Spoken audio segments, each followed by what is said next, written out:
Live on stage, the sound of Orlando. So, is they ready? Yes. The sound of Orlando. You know? What's going on, party people? What is going on, man? Yo, welcome back to the Sound of Orlando show. As you can see, you know, I love different backgrounds and, you know, just trying out different stuff, man. But, you know, let's take it back. Let's take it back. Let's take it back to the original. Welcome to the Sound of Orlando show. This is your boy Rome, live and direct. And man, so want to say shouts out to everybody that's supporting the movement with the shirts and repping their city and you know I want to say this, which is really important for everybody to know. There has been a system in place that has kept our city in utter silence. We've been told so many times that we need to get behind one person and they'll bring everybody in, which is, you know, right up there with Santa Claus. None of that shit is going to happen, okay? None of that shit will ever happen. At best, they bring in maybe one person or two people behind them. We as a city have a responsibility to come together and say, you know what? Nah, bump that. That old system hasn't worked. And you have 40 plus years to use that system. And it hasn't worked for anybody. So we're changing the system. We're bringing people kicking and screaming. However they get there, let them get there. And anybody that's wanting to like look the other way and not wanting to be involved, it's not us you're hating. You're hating the city in which you live. So this show is not about me. It's about the sound of Orlando. What is the sound? The sound is our voice, our heartbeat, our culture, our diversity, our best and our worst. It's everything. That's what makes up that sound. It's a wave. It's a movement. And everybody that is out here for self and worried about themselves, good luck with that. Right now, it is about our city. And anybody that's with me talking about our city, Orlando, and our story and our representation in the world, you all have an open door and a seat at the table. This is bigger than me. This is about our city. So I just wanted to get that out to start the show off. Welcome to the Sound of Orlando show. This is your boy Rome. Now, this next guest I got on tonight, man, what can I say? He is the proverbial creator of that Miami-based sound. He has been a part of some legendary business. Foresight Records, Bass Mechanic, you know, Bass Rock Express. He's heard his stuff being chopped up by the legendary Jam Pony Express. I mean, the list goes on. Rest in peace, Uncle Al. He's also got a new song that he just did with his daughter, trying to put some positivity out there. This brother doesn't stop, and he is our legend, Florida representative. Give it up for the creator of Miami-based music, the man, the myth, the legend, that not my man, MC A.D.E. What's good, my brother? What's up, my brother? What's going on? Man, pleasure to have you on the show. Man, bro, like, you just have no idea. You have no clue. Your sound was the soundtrack of my entire childhood, if you will. Growing up in the South, we had, you know, I say it all the time. People say it's bass music, and that is true. But to me, that was a part of hip hop to me. That was the diversity in hip hop. There was no difference. Some people were from New York, some people were from Miami. But that not, you had to come to Florida to get that not. And man, let me tell you something, man. Every skating rink, every teen club, every club. I mean, bro, when your tunes came on, it was like, man, it was just game-changing stuff, man. And I want to walk through at least some of the greatness, like, and did you have the foresight, to even see all of what came from that, and who all would, you know compliment you by, morphing your style, taking your style and doing something else with it, and coming out with their own kind of ways of doing it. But we're gonna walk through memory lane, man. We're gonna take it back, bro. Let's take it back. How did you get started in music? Where did it begin for you growing up in Miami? Shout out to 305 and that whole energy out there, and talk about what that was like growing up in South Florida and how you came into the music. Well, my mom had a store in Overtown, Shout out to and Overtown. Let's go. and what happened was I used to catch the jitney. Me and my older brother and sister, we used to catch the jitney from Liberty City to Overtown to go to my mom's store. And we'll work up in there. And she had a jukebox in there, and we used to always just, we were allowed to put our quarters in the jukebox. All we had to do was color them, and the guy would give us back our quarters. So we had endless supply of listening to all the hits. So all day long, that's all we did. Just jam to nothing but the hits in the Right. jukebox, and that was like, me not really realizing at the time, because I probably was like, 8, 9, somewhere up in there, and doing that every day, all day. Plus we had EDR, and that's all you listen to in the hood. Somebody, in the projects, they always put their radio in the window, and that's all we blasted throughout the neighborhood, So it was just always music, always around. And then from there, around 11 years old, my dad opened up a record store up in Fort Lauderdale in the swap shop. And And who's your dad? Let's stop right there. Who's yeah, your dad? Who's your daddy?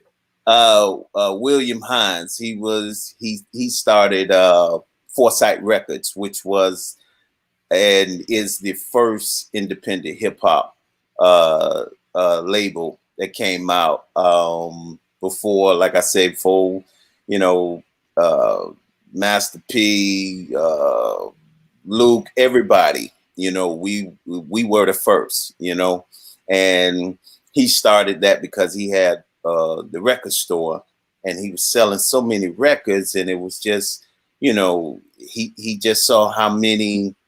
He was just an entrepreneur at heart. He had like 4, 5 different things he was doing at once, and he just saw the music selling so much. And this was like when Sugar Hill and all them came out, and the only hip hop was out of New York.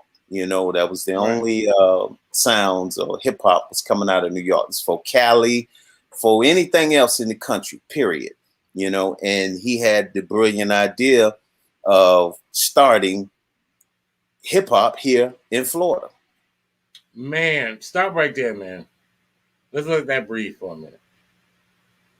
For a lot of places, and like you said in the beginning, it was all about New York. They were the voice of the entire country. It was a beautiful thing. For the moments that they were in the front, it was a beautiful thing because they were able to speak similarly for all of us in a way that no one else could do. And to know that the beginnings of what we know as the Dirty South sound began in Fort Lauderdale, Broward County.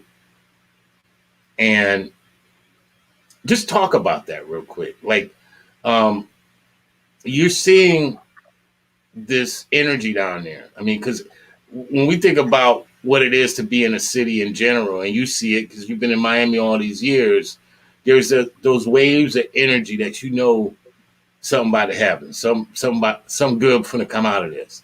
What was it like knowing that something was going to happen? Y'all were about to change the world. Uh, to be honest, I had no clue on that level, because for one, I was very young, and for two, I was just glad to get out the city. You understand what I'm saying? And Right. see some different areas, and be out the projects, Right. So for me, that's all I was thinking about. It was like, wow, because back in the hood, they ain't living like that. They're not seeing these different things. They're not experiencing what I'm seeing. It's like, I'm I'm just in a whole nother environment. Right. Because in my neighborhood, uh, we didn't even see white folks in my neighborhood. You understand what I'm saying? So that was Right. like a misnomer. I mean, I had a couple white teachers at school, but it was just such a caged environment,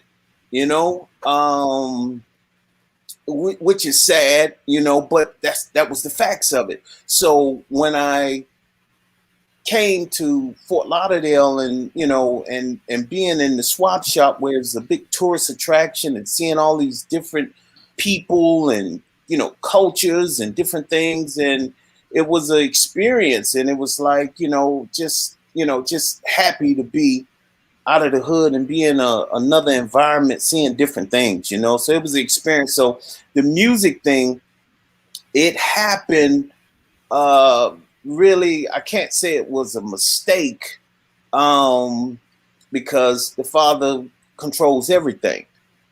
Man. So I would say that, but for me, I had no idea what I was getting ready to do, and my dad, he was already working on a record.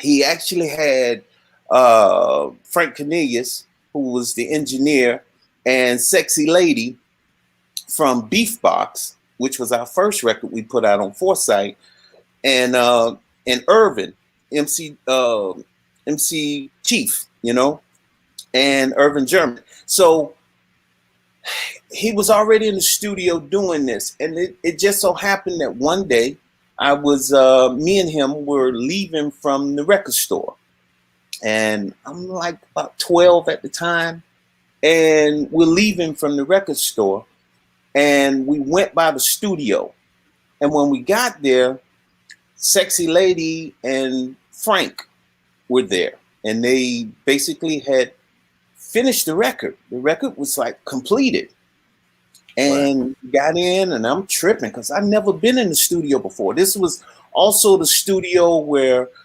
Casey and the Sunshine Band, Betty Wright, uh, you know, everybody, went to. This was Henry Stone's studio, so it was a big studio at the time. It was a major studio. Man, talk about it. Take us back, brother. Shout out to Betty Wright and the Casey and the Sunshine Band. All that. Let's You go. understand what I'm saying? So, Yes.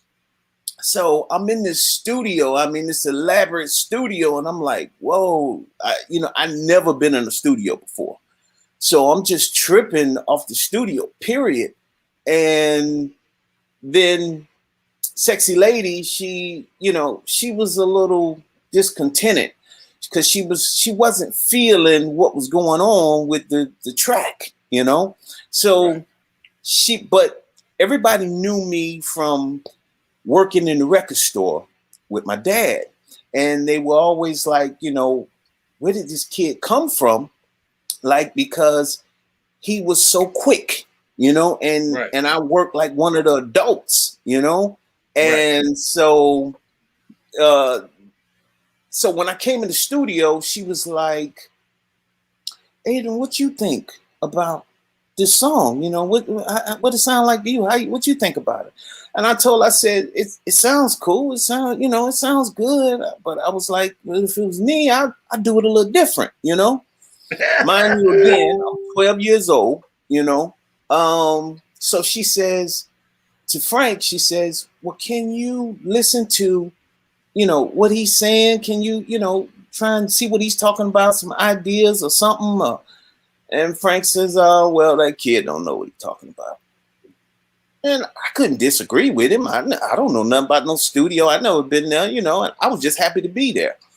But she went to my dad and she started, you know, like, you know, doing that womanly thing and convincing my dad to get Frank to do, you know, to listen to me. Right. And so so my dad was like, can you put that track to the side and, you know, just placate the kid, basically. Again, you know, my dad, he had no idea, you know, at the time. He was doing it really, I really credit Sexy Lady, okay? She, if it wasn't for her, I don't see none of this happening, okay? But she was like, you know, she influenced my dad. My dad did it for her to please her. Then Frank was like, okay. He put that track to the side, gave me a blank slate, basically, and in all truth, he was trying to make me look stupid. Okay, because because he was like, Let's go. Let's go. Yes. you understand? Because he's like, you know, I know he's, you know, he's grown, he's an engineer, and he's like, you know, this kid, you know, what does this kid know? Because Frank came from the family of Sister Rose and them. They did the song "Treat Her Like a Lady." They had platinum hit, and you know, so here's this kid coming up in here. So who is he? Okay, so I get it. I understand. I had no problem with it. But we put that to the side, and then he breaks out the drum machine and he just boop boop boop boop start hitting the beat, you know, on the drum machine. Okay. Okay. Now stop right there. Stop right there. For Uh-huh. all my gearheads out here, this is the moment. He's gonna tell you what drum machine he was working on. What drum machine was that? I think that was a 909. I think that was a Whoa, let's Lynn. go. Rolling in the house. Let's go. Yeah. Yes. So he hit the drum machine, boop boop boop, and he's okay. How you want it to go? Okay. So put me on the spot, you know, and I'm like, oh, these cats is tripping. So, but I'm like, okay, I don't care, whatever, you know, I'm just here. So I start beating the beat on the table, and he programs it. So Right. we go from the beat into the hi hat, and I had this melody in my head, ding ding ding ding, ding ding ding ding ding ding ding ding. So we just laying everything down, and once we got through laying it down, the consensus was everybody was like, we never heard that first track again. You understand? That track disappeared. Now this was the new track, okay? And we put that record Wow. out, and it was a smash hit. And we had every pressing plant down here on lock. Nobody could press nothing, you know. And we were pressing Wow. so many records. It was just such a big hit. And that was the first hip hop record of the entire South. And Okay, hold on. Mhm. Hold up. My man just said breaking news. For people that don't know what the hell he just said or the words that are coming out of his mouth, breaking news, people. Let's go. Breaking news never stops. Turn this motherfucking sound up, man. Blast this is turn the whole this up. The whole goddamn thing up. One more game for the people that just came off the bus with no money. Tell these people them. That was the first hip hop record of the entire South called Beef Box. That's what started the entire hip hop in the South. From here all the way back to California, it didn't exist. Oh man, we putting them in the drag tape, man. Slow. Can you hear me? You coming out dry. You coming out dry. Back out real quick, and then come back in. Okay. Can you hear me? Hold Yeah, I on a can hear second. you, but it's slowed down. It's slowed down. Man, we over here chopping and screwing. What the hell Hold is on. going on? Hold on a second. Hold on. Yeah, yeah. Yo! Boy, God is a comedian, boy. He done chopped and screwed it. Man.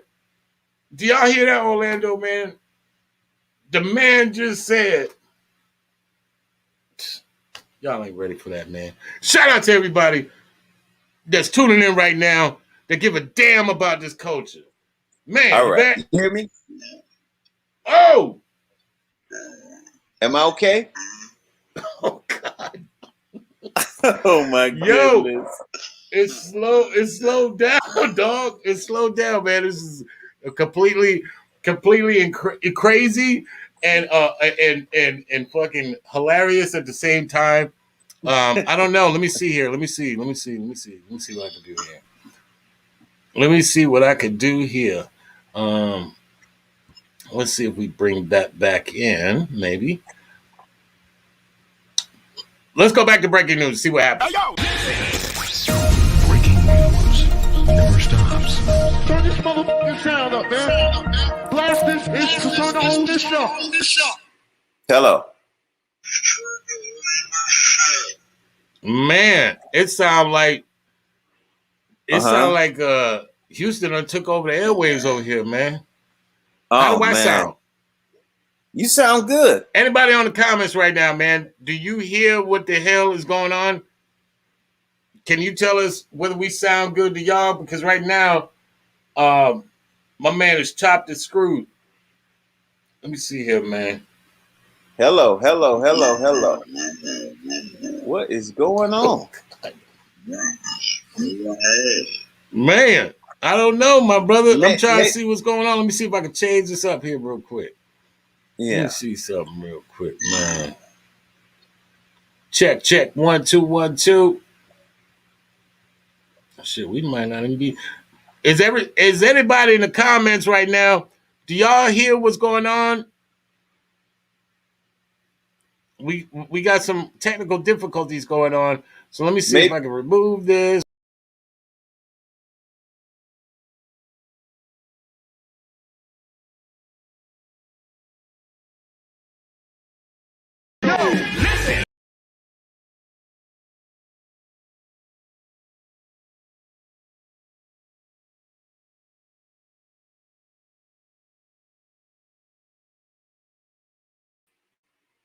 hello. Check.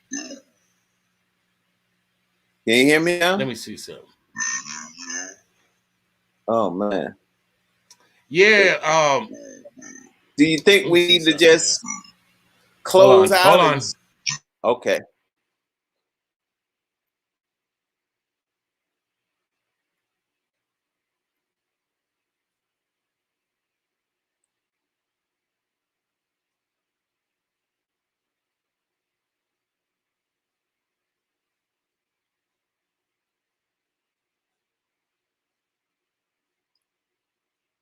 Somebody said we hear both of you all clear.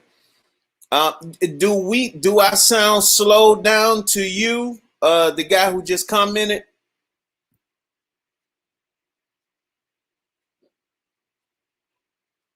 What we're gonna do? We're gonna redo it. I mean, we're gonna come back in. We'll be right back after these messages. Don't go nowhere, man. This is amazing story with an amazing person. We're coming right back. You wait right there.